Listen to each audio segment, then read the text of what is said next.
Keinu hau askotan egiten dute egunean zehar milaka eta milaka pertsonak Estatu Batuen atzetik botika gehien hartzen diren herrian.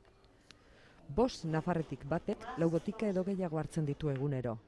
Eta hartzen diren botikak ondo ezagutzea da, hain zuzen, Nafarroan hastear dagoen kanpainaren helburua. Que los conozca por el nombre del principio activo, no por el color de la caja o por la marca del medicamento. Esatean, printzipio aktibo gauza bat dela eta markako medikamentu beste bat.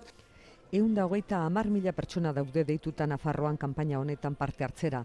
Nahi badute, medikuari esan eta bere farmazilariak azalduko die astiz eta aurrez aurre farmazian bertan zer hartzen duen, zertarako den eta noiz arte eta nola hartu behar duen botika bakoitza.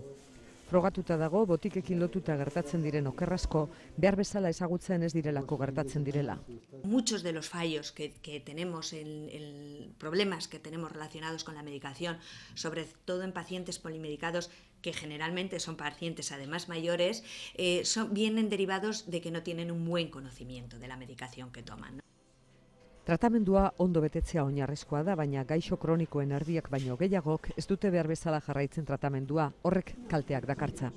Ondorioak oso askotan izugarriak dira, zeren botika batzuk oso arriskutsua dira gaizki hartuz gero. Erremedioa ez da zaila, botika ondo ezagutu eta ondo hartu.